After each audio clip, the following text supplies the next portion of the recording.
So you see the murder in Canada. Yep.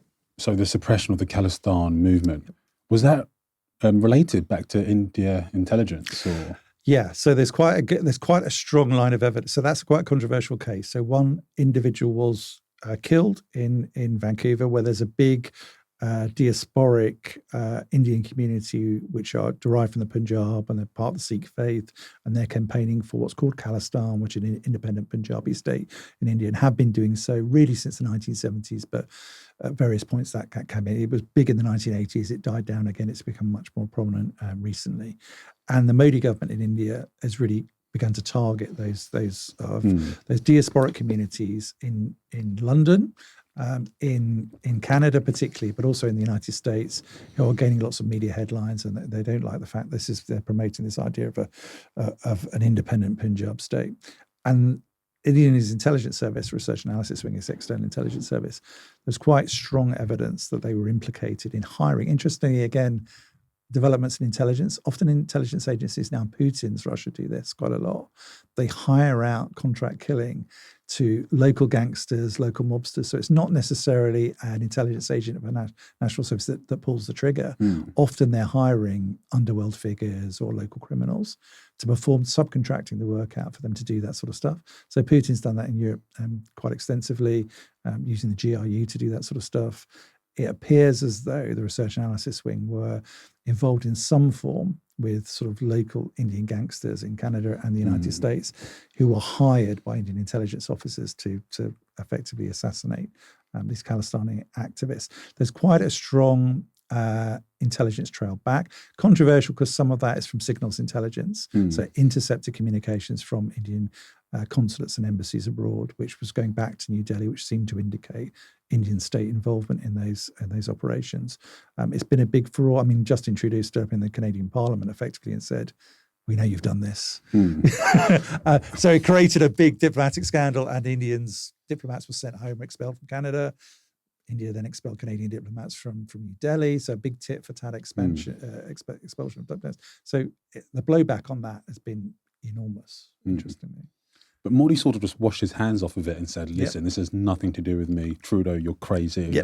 Why are you blaming me? And I think that's the issue with sort of these stories when they're related to intelligence agencies. It's always easy to tread into very conspiratorial waters, and you're not sure what's true, what's not. This is linked to that, that's linked to that. That's a little bit the whole point of it, really. Yeah, and it's hard to decipher. It is sometimes difficult to unravel fact from fiction, and it does become a bit conspiratorial. And I think that's happened in lots of cases, like who killed Kennedy and the conspiracies around that, and it's the CIA and stuff.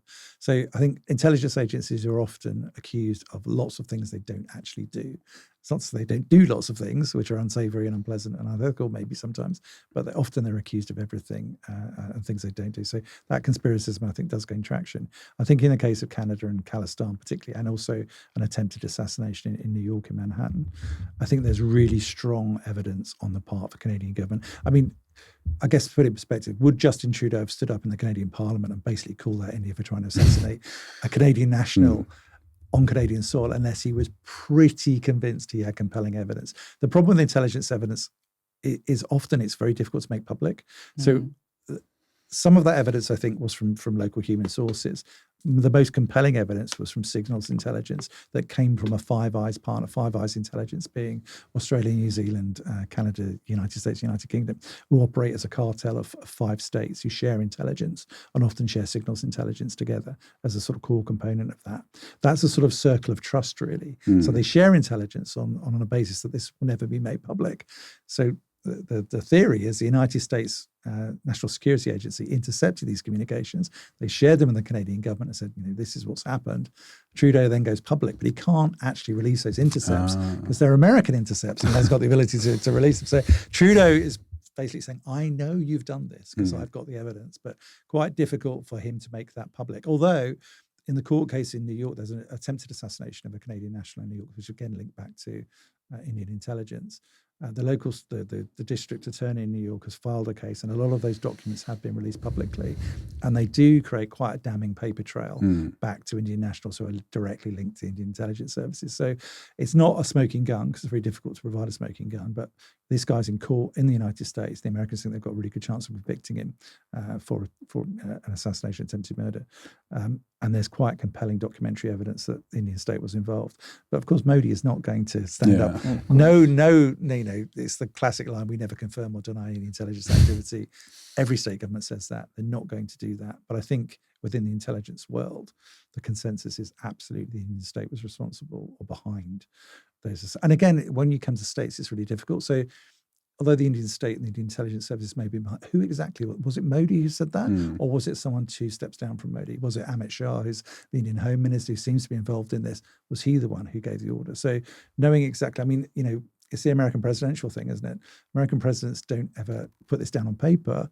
If they're going to say, Kennedy says, assassinate Castro, he's not going to say, I give you authority to assassinate Castro and sign the memo.